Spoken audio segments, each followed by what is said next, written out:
नमस्कार. 9:30च्या बातमीपत्रात मी सुहास धारणे आपलं स्वागत करतो. सुरुवातीला एक नजर ठळक बातम्यांवर. प्रसारमाध्यमांनी जबाबदारीनं वार्तांकन करावं, केंद्रीय माहिती आणि प्रसारण मंत्री अरुण जेटली यांची सूचना.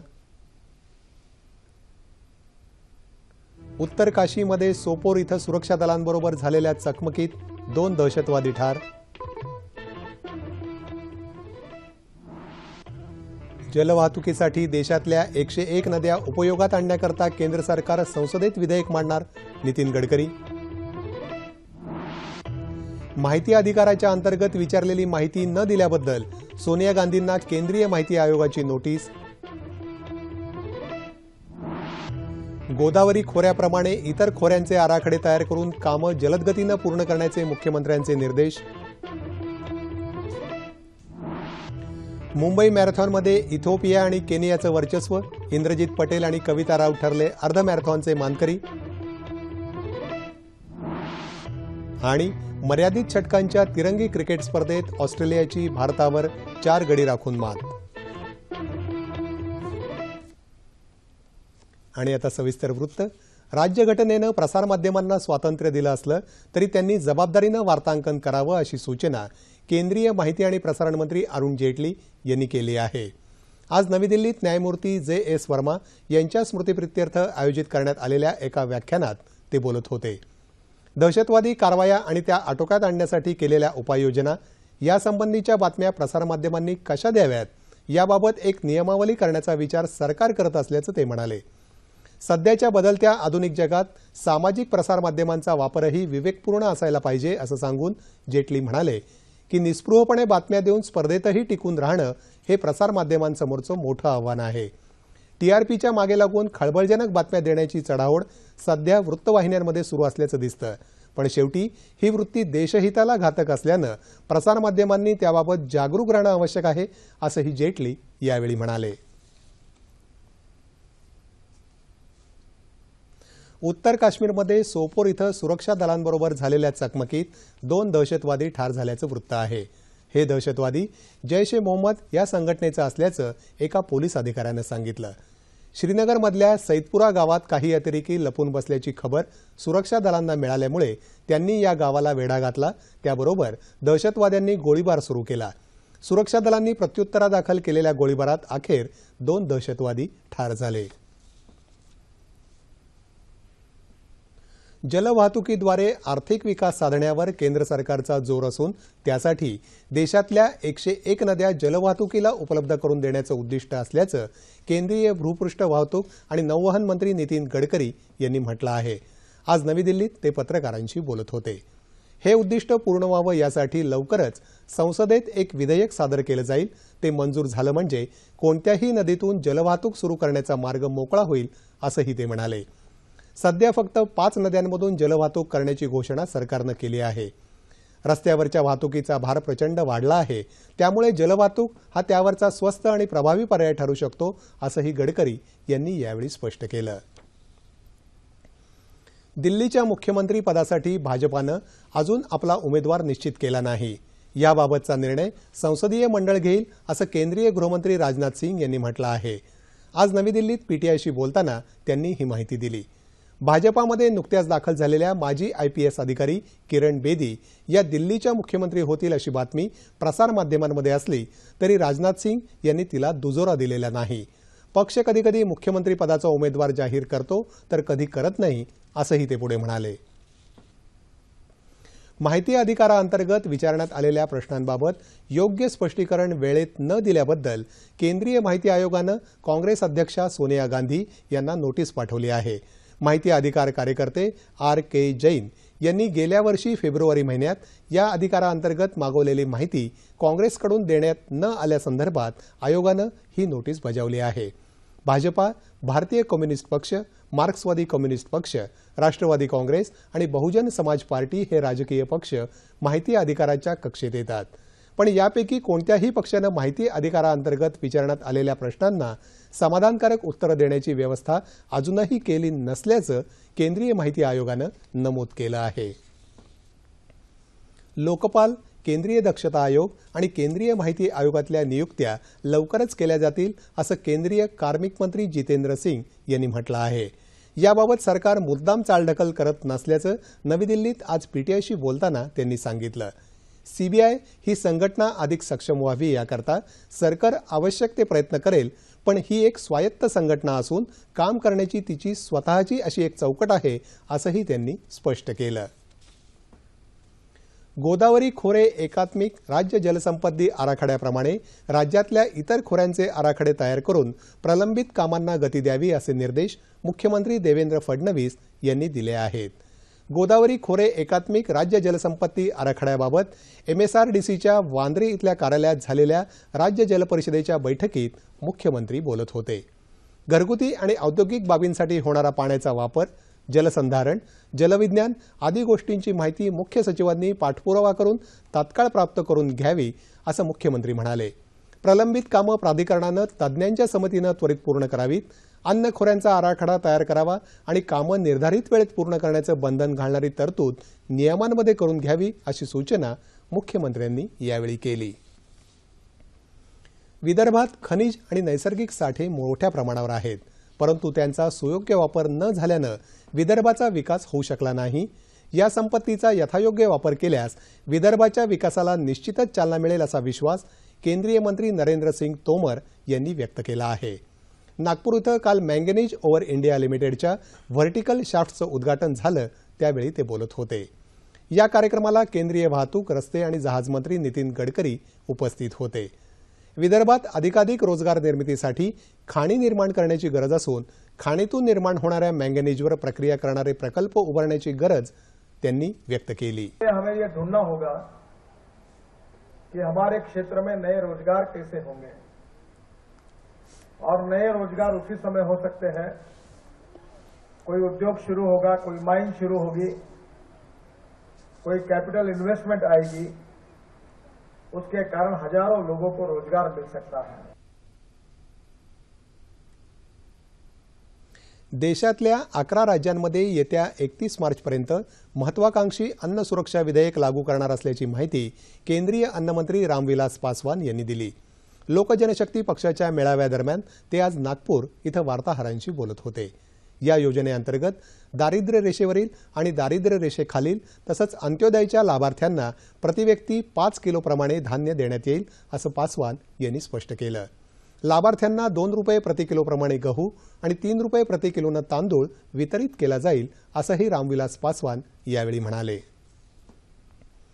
स्त्रियांना सुरक्षित कौटुंबिक वातावरण मिळण्यात कौटुंबिक हिंसाचार प्रतिबंध कायद्याची मोठी भूमिका आहे, मात्र त्यासाठी संरक्षण अधिकारी नेमण्यात दिरंगाई झाल्याचं चित्र आहे। त्यांची भूमिका आणि महत्त्व याबद्दलचा हा वृत्तांत। प्राचीन काळापासून मातृशक्तीचं महत्त्व ओळखणाऱ्या आपल्या संस्कृतीत आजही विविध स्वरूपात स्त्री प्रतिमा पूजनीय असल्याचं जाणवतं, पण प्रत्यक्ष समाज जीवनात मात्र गेल्या अनेक वर्षांपासून विसंगत चित्र दिसून येत आहे। स्त्रियांचं कुटुंबातलं शोषण रोखण्यासाठी, त्यांना न्याय देण्यासाठी शेवटी कायद्याची गरज भासू लागली। म्हणूनच 2005 मध्ये कौटुंबिक हिंसाचार प्रतिबंध कायदा लागू झाला। कुटुंबातल्या व्यक्तीकडून स्त्रीला सोसाव्या लागणाऱ्या शारीरिक, मानसिक छळाविरुद्ध न्याय मागण्याचा एक मार्ग स्त्रियांना मिळाला। या कायद्याच्या प्रभावी अंमलबजावणीसाठी संरक्षण अधिकारी नेमण्याची तरतूद या कायद्यातच आहे। त्यानुसार प्रत्येक तालुक्यात तशा नेमणुका करण्याचे आदेश 2010 मध्येच मुंबई उच्च न्यायालयानं दिले होते। त्यांचं पालन न झाल्याबद्दल गेल्या वर्षी मार्चमध्ये न्यायालयानं ही मुदत जून 2014 पर्यंत वाढवूनही दिली होती। तरीही तशा संरक्षण अधिकाऱ्यांच्या नेमणुका न झाल्यानं 2 दिवसांपूर्वी तशाच आशयाचा आदेश पुन्हा एकदा उच्च न्यायालयानं राज्य सरकारला दिला आहे। पीडित स्त्रीला अनेक प्रकारची मदत मिळवून देण्यासाठी संरक्षण अधिकारी मोलाची जबाबदारी पार पाडतात। कौटुंबिक हिंसाचाराविरुद्धच्या या लढाईत संरक्षण अधिकाऱ्यांची भूमिका जितकी महत्त्वाची आहे, तितकीच मुलींना सक्षम आणि मुलांना प्रगल्भ बनवणाऱ्या संस्कारांची ही भूमिका महत्त्वाची आहे, कारण तशा सुसंस्कारित प्रगल्भ दृष्टिकोनामुळेच भविष्यात कौटुंबिक सुरक्षेबद्दल एक शाश्वत उत्तर मिळू शकणार आहे। कौटुंबिक हिंसाचार प्रतिबंध कायद्याअंतर्गत संरक्षण अधिकाऱ्याची भूमिका आणि एकंदरच महिला सुरक्षेकडे बघण्याचा सामाजिक दृष्टिकोन याबाबत चर्चा करण्यासाठी कायदेतज्ञ ॲडव्होकेट मनीषा तुळपुळे आज आपल्या स्टुडिओमध्ये आले आहेत. नमस्कार. नमस्कार. 9:30च्या बातम्यांमध्ये आपलं स्वागत. हा जो कौटुंबिक हिंसाचार प्रतिबंध कायदा जो शासनाने केलेला आहे तर त्याच्या अंतर्गत कौटुंबिक हिंसाचार म्हणजे काय? ह्या कायद्याखालीच पहिल्यांदा कौटुंबिक हिंसाचाराची व्याख्या केली गेली आणि ती व्याख्या अतिशय व्यापक आहे, ज्याच्यामध्ये महिलांना घरामध्ये जे अत्याचार फेस करावे लागतात त्या सगळ्या अत्याचारांच्या बद्दल माहिती दिलेली आहे आणि ती व्याख्या अतिशय महत्त्वाची आहे, ज्याच्यामध्ये शारीरिक हिंसाचाराची उल्लेख केला गेलेला आहे. तर शारीरिक हिंसाचारामध्ये एखाद्या महिलेला कोणी इजा केली शरीराला किंवा तिला वेदना झाली किंवा तिच्या शरीराला जखम झाली, मारहाण करणं, चिमटे काढणं, केस ओढणं यासारखे वेगवेगळे प्रकार जे आहेत ते शारीरिक हिंसाचारामध्ये सामील होतात. त्याच्यानंतर येते ती भावनिक आणि मानसिक हिंसा किंवा शाब्दिक हिंसा, म्हणजे जिथे एखाद्या महिलेला फक्त मुली होत असतील किंवा मूल होत नसेल तर तिला टोचून बोललं जातं किंवा तिला व्यंगावरून, शारीरिक व्यंगावरून, रंगावरून बोललं जातं, हुंडा दिला नाही म्हणून विनाकारण तिच्यात दोष काढले जातात. या सगळ्या ज्या गोष्टी आहेत त्या भावनिक शाब्दिक अत्याचाराखाली येतात. त्याच्यानंतर आर्थिक अत्याचार म्हणजे या महिलेला जर घरात असेल तर पालनपोषणाचा खर्च न देणं, त्याच्यानंतर तिच्या आरोग्यासाठी खर्च न करणं, मुलांच्या शिक्षणासाठी खर्च न करणं किंवा ती जर कामावर जात असेल तर त्याचे पैसे काढून घेणं किंवा कामावरच जाऊ न देणं, तिचं स्त्रीधन किंवा बँक अकाउंट हडप करणं, या सगळ्या गोष्टी ज्या आहेत त्या आर्थिक हिंसाचाराखाली येतात. आणि अत्यंत महत्त्वाचं आणि गंभीर बाब ज्याच्यात महिला तक्रार करत नाहीत ते म्हणजे लैंगिक अत्याचार. ते सुद्धा जर घरामध्ये झाले किंवा तिच्या इच्छेविरुद्ध जर का जबरदस्ती कोणी तिची मानहानी करायचा प्रयत्न केला किंवा तिला शारीरिक लगट करायचा प्रयत्न केला, या सगळ्या ज्या गोष्टी आहेत त्या लैंगिक हिंसाचाराखाली येतात. तर ही एवढी मोठी व्याख्या जी आहे ती केली गेलेली आहे. आता आपण लैंगिक अत्याचारांचा उल्लेख केला, परंतु एखादी स्त्री जर जेव्हा लग्न करून आपल्या पतीच्या घरी जाते त्यावेळेला ती म्हणजे पती पत्नी असून सुद्धा लैंगिक अत्याचारांचा हा त्यात अंतर्भाव असतो? निश्चित असतो, कारण तिच्या मनाविरुद्ध जर जबरदस्ती झाली किंवा तिला जर का लैंगिक संबंध ठेवताना त्याने कुठली इजा पोहोचवली, हानी पोहोचवली विकृतीमुळे, तर या सगळ्या गोष्टी ज्या आहेत त्या लैंगिक अत्याचार या सदराखाली मोडतात. पण मग यावर हे म्हणून जे संरक्षण अधिकारी आता नेमण्याची सूचना कोर्टानेही केलेली आहेत, तर ते संरक्षण अधिकारी जे करतात त्यांचे अधिकार आणि कर्तव्य नेमकी काय आहेत? संरक्षण अधिकारी हा जो आहे तो कौटुंबिक अत्याचार विरोधी कायद्यातला अंमलबजावणीतला प्रमुख अधिकारी आहे. त्याचा की रोल आहे. एखादी महिला जेव्हा तक्रार घेऊन येते त्याच्याकडे तेव्हा ती तक्रार त्याने रेकॉर्ड करायची असते, त्याची दखल घ्यायची असते आणि तिला कुठला हिंसाचार झालाय हे लक्षात घेऊन त्याच्यापासून तिला प्रोटेक्शन, संरक्षण द्यायचं हा प्रयत्न करायचा असतो आणि त्याच्यासाठी काय प्रोटेक्शन प्लॅन असेल तो तयार करायचा असतो आणि तिला कुठल्या सेवा पुरवणाऱ्या संस्था आहेत त्याची माहिती द्यायची असते. म्हणजे तिला जर का वैद्यकीय उपचारांची गरज असेल तर मेडिकल ट्रीटमेंट कडे तिला न्यायचं, काउन्सिलिंगची गरज असेल समुपदेशनाची तर तिथे तिला सांगायचं, मार्गदर्शन करायचं, कायदेविषयक माहिती हवी असेल तर ते सांगायचं. आणि कित्येकदा महिलांना घराच्या बाहेर काढलं जातं, तर कारण घर तिचं नसतं, पतीचं घर असतं, तर त्याच्यामुळे शेल्टर होम जिथे असेल किंवा जिथे निवारागृह असतील तर त्या निवारागृहामध्ये तिची सोय करायची. ही सगळी कामं जी आहेत ती न्यायालयीन लढाईच्या पूर्वी जी करायची असतात ती संरक्षण अधिकाऱ्याने करायची असतात. त्याच्यानंतर तिचं जे काही ती तक्रार सांगते त्याचा डोमेस्टिक इन्सिडन्स रिपोर्ट बनवायचा, कौटुंबिक हिंसाचाराच्या घटनांची माहिती संपूर्ण तयार करायची आणि त्याच्याबरोबर तिचा अर्ज तयार करून कोर्टामध्ये दाखल करायचा. हे त्याचं काम असतं. जर तिची इच्छा असेल कोर्टात केस करायची तर मग कोर्टामध्ये तो अर्ज दाखल करायचा. तो अर्ज दाखल केल्याच्या नंतर कोर्टाला मदत करायची विविध कामामध्ये. आणि तिसरा महत्त्वाचा भाग म्हणजे कोर्टाच्या आदेशांची पूर्तता करायची.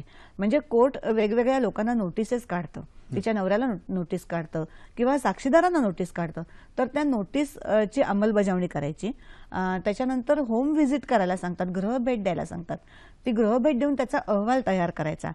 शिवाय एकूणच तिचा नवरा असेल किंवा ज्याने पोटगी द्यायची आहे थोडक्यात त्याची बँक स्टेटमेंट्स असतील त्याची माहिती ती कोर्टाला द्यायची. ही सगळी माहिती तिथे जाऊन गोळा करून त्याने द्यायची आहे त्याच्या पलीकडे जाऊन जे कोर्टाचे आदेश असतात, पोटगीचा आदेश असेल तर तो पोटगीचा आदेश झाल्याच्या नंतर कित्येकदा पोटगी देत नाहीत प्रत्यक्षामध्ये, तर त्याची अंमलबजावणी गरज पडली तर पोलिसांची मदत घेऊन करायची. तिला जर राहत्या घराचा अधिकार दिला असेल तर तिथे सुद्धा तिची राहायची सोय, त्याचं पोझिशन, ताबा मिळवण्यासाठी तिला मदत करायची. या सगळ्या प्रसंगात गरज पडली तर पोलिसांची मदत घ्यायची. हे अत्यंत महत्वाचं काम. आणि सगळ्यात त्यातला नाजूक आणि इमोशनल भाग असतो तो म्हणजे मुलांची भेट आणि मुलांची कस्टडी ही तिला मिळाली पाहिजे. आणि त्याच्या पलीकडे जाऊन तिचे दागदागिने वगैरे जे असतात त्याचं पोझिशन घेणं, या सगळ्याचं प्रोटेक्शन ऑफिसरने या सगळ्या गोष्टींना तिला मदत करायची असते. बरोबर. ही झाली त्याचं कामाचं स्वरूप किंवा कर्तव्य झाली. परंतु मग त्याला नेमके कुठले कुठले अधिकार आहेत? हो, त्याला अत्यंत महत्वाचे अधिकार आहेत. तो म्हणजे पब्लिक सर्व्हंट मानला जातो प्रोटेक्शन ऑफिसर. आणि ह्या प्रोटेक्शन ऑफिसरने जे काय काम केलेलं असतं ते त्याने गुड फेथमध्ये केलेलं आहे. त्याची जी काय कामाची अंमलबजावणी आहे ती, त्याच्यामुळे त्याच्याविरुद्ध कुठली शिक्षा किंवा कुठली केस होऊ शकत नाही. म्हणजे आता नवरा असेल किंवा रिस्पॉन्डंट असेल त्याच्याविरुद्ध ती जी तक्रार करते ती रेकॉर्ड करायची असते आणि कोर्टात दाखल करायची असते. मग अशा वेळेला जर त्याला वाटलं की नाही ही माझी मानहानी आहे तर तसं तो दाखल करू शकत नाही, कारण प्रोटेक्शन ऑफिसर हा सरकारी अधिकारी आहे आणि तो गुड फेथमध्ये काम करत असतो. पण जर त्याने कामामध्ये मात्र कसूर केली किंवा हे तक्रार दाखल करण्यामध्ये किंवा त्या महिलेला गायडन्स करण्यामध्ये जर का त्याने कसूर केली तर मात्र त्याला 20,000 रुपये दंड आणि 1 वर्षाची शिक्षा होऊ शकते. बरोबर. म्हणजे जी पीडित महिला आहे किंवा जिच्यावर अत्याचार झाला तिला सर्वतोपरी मदत करायची आणि कायदेशीर म्हणा किंवा इतर कुठल्या गोष्टींनी तिला सहाय्य करायची अशी त्याची भूमिका असते. तर हा जो संरक्षक अधिकारी जो नेमला जातो त्यासाठी त्याची नेमणूक कशी केली जाते, म्हणजे कुठल्या निकषांवर त्याची नेमणूक होते? संरक्षण अधिकाऱ्याची नेमणुकीसंबंधी कायद्यामध्येच तरतूद आहे. त्याच्यामध्ये 3 वर्षाचा सामाजिक कामाचा अनुभव या संरक्षण अधिकाऱ्याला असावा.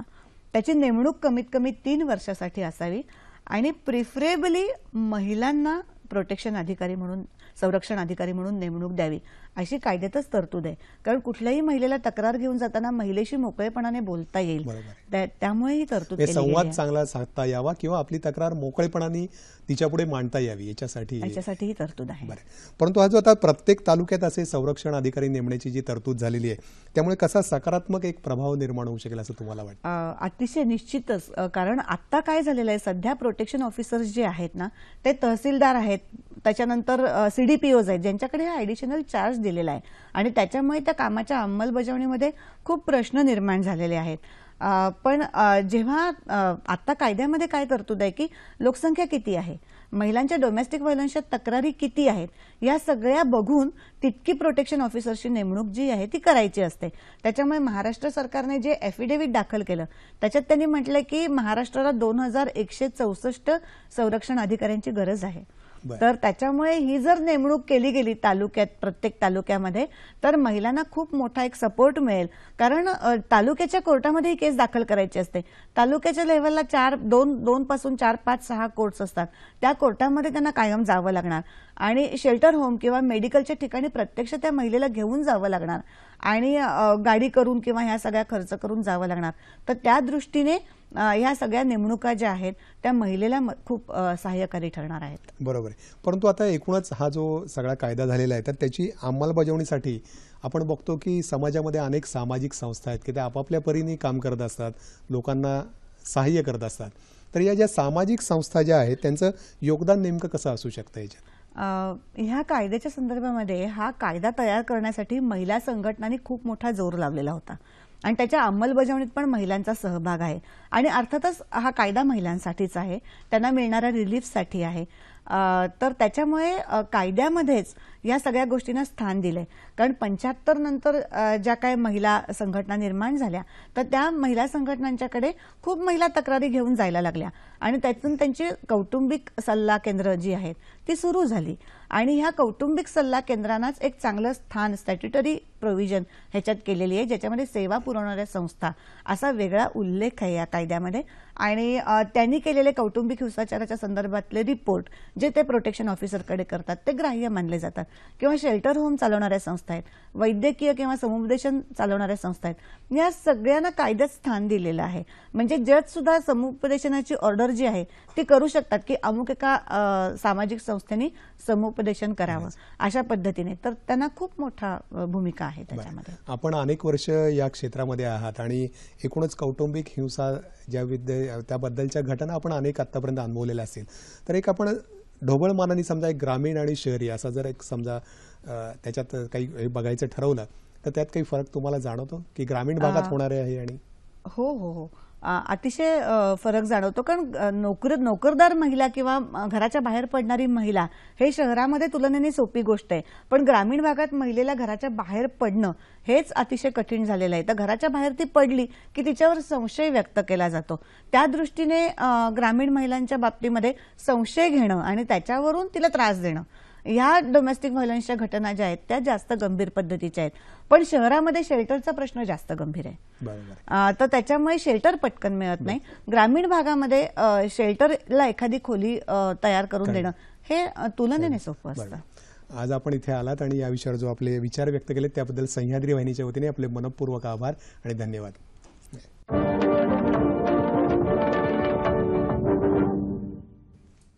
देशभरात आज पल्स पोलिओ लसीकरण मोहीम राबवण्यात आली.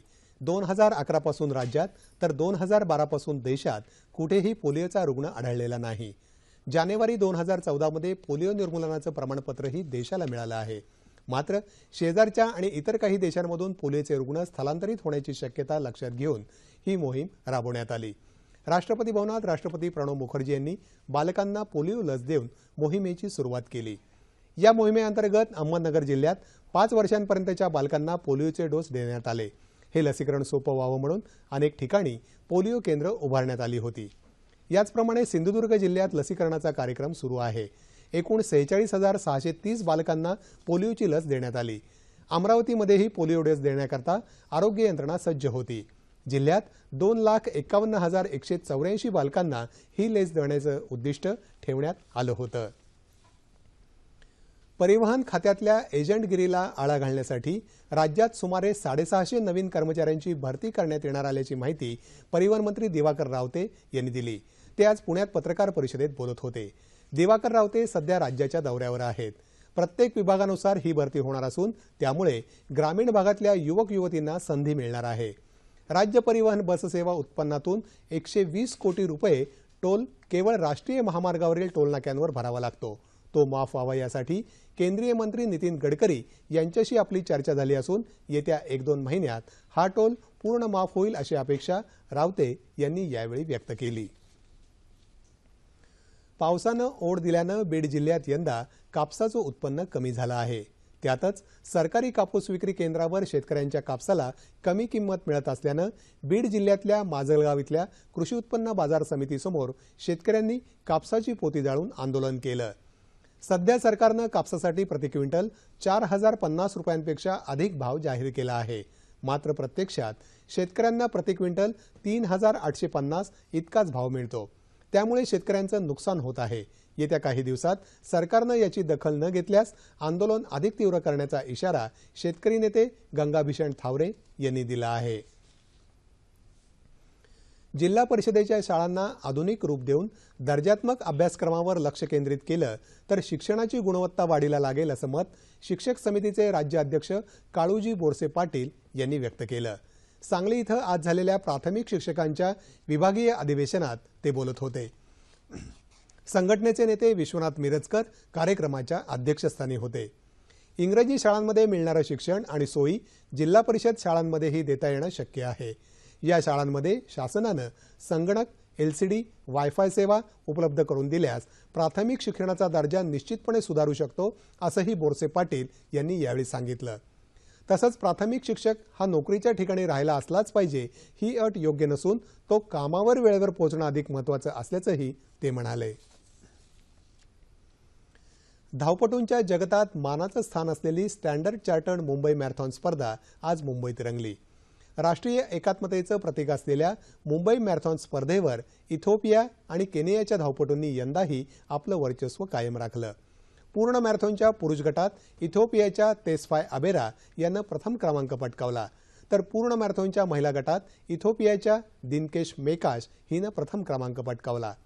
पुरुषांसाठीच्या अर्ध मॅरेथॉन स्पर्धेत भारताच्या इंद्रजीत पटेलनं बाजी मारली, तर महिलांसाठीच्या अर्ध मॅरेथॉन स्पर्धेत कविता राऊत हिनं प्रथम क्रमांक पटकावला। याआधी राज्यपाल चे विद्यासागर राव यांनी पूर्ण मॅरेथॉन स्पर्धेला सीएसटी इथं सकाळी 7:20 तर 9:15 वाजता ड्रीम रन गटातल्या मॅरेथॉन स्पर्धेला मुख्यमंत्री देवेंद्र फडणवीस यांनी झेंडा दाखवून सुरुवात केली। सुखद थंडीत रन फॉर मुंबईचा नारा देत हजारो मुंबईकरांनी या स्पर्धेत भाग घेतला। विविध गटात विभागलेल्या मुंबई मॅरेथॉन स्पर्धेसाठी जवळपास 40,000 स्पर्धकांनी सहभाग नोंदवला।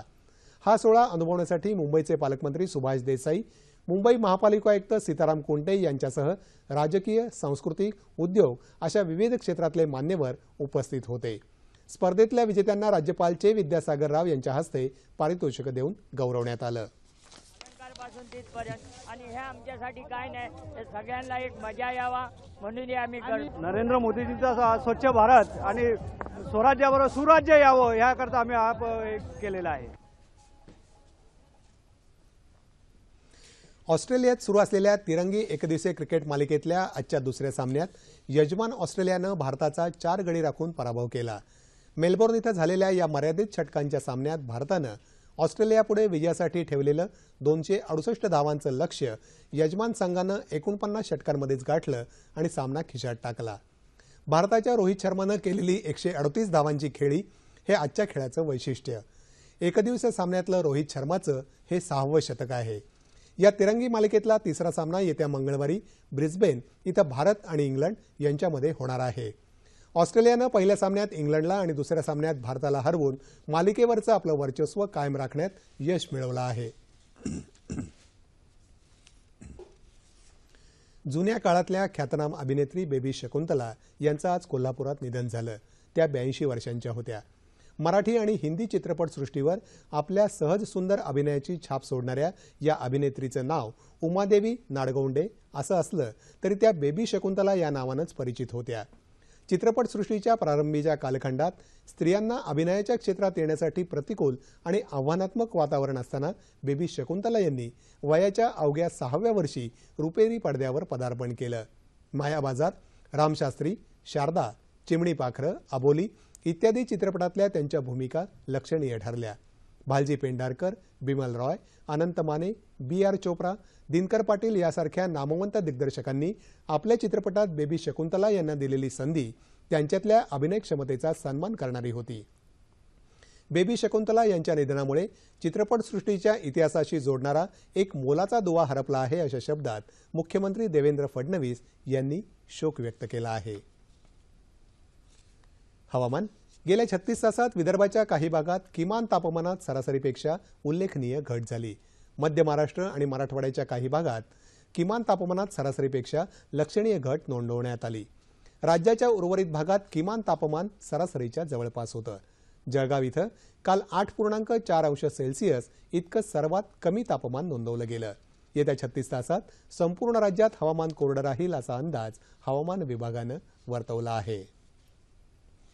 तापमान अंश सेल्सिअसमध्ये मुंबई कमाल 32, किमान 15, नागपूर 27 आणि 10, पुणे 29 आणि 10, औरंगाबाद 28 आणि 12, नाशिक 28 आणि 10, कोल्हापूर 29 आणि 15, रत्नागिरी 33 आणि 17, सोलापूर 33 आणि 13 आणि अमरावती कमाल 28 आणि किमान 11 अंश सेल्सिअस। ठळक बातम्या पुन्हा एकदा। प्रसारमाध्यमांनी जबाबदारीनं वार्तांकन करावं, केंद्रीय माहिती आणि प्रसारण मंत्री अरुण जेटली यांची सूचना। उत्तर काश्मीरमध्ये सोपोर इथं सुरक्षा दलांबरोबर झालेल्या चकमकीत 2 दहशतवादी ठार। जलवाहतुकीसाठी देशातल्या 101 नद्या उपयोगात आणण्याकरता केंद्र सरकार संसदेत विधेयक मांडणार, नितीन गडकरी। माहिती अधिकाराच्या अंतर्गत विचारलेली माहिती न दिल्याबद्दल सोनिया गांधींना केंद्रीय माहिती आयोगाची नोटीस। गोदावरी खोऱ्याप्रमाणे इतर खोऱ्यांचे आराखडे तयार करून काम जलदगतीनं पूर्ण करण्याचे मुख्यमंत्र्यांचे निर्देश। मुंबई मॅरेथॉनमध्ये इथिओपिया आणि केनियाचं वर्चस्व, इंद्रजित पटेल आणि कविता राऊत ठरले अर्ध मॅरेथॉनचे मानकरी. आणि मर्यादित षटकांच्या तिरंगी क्रिकेट स्पर्धेत ऑस्ट्रेलियाची भारतावर 4 गडी राखून मात. याबरोबरच हे बातमीपत्र संपलं. पुन्हा भेटूयात उद्या सकाळी 8:30 वाजता सह्याद्री वाहिनीवर. नमस्कार.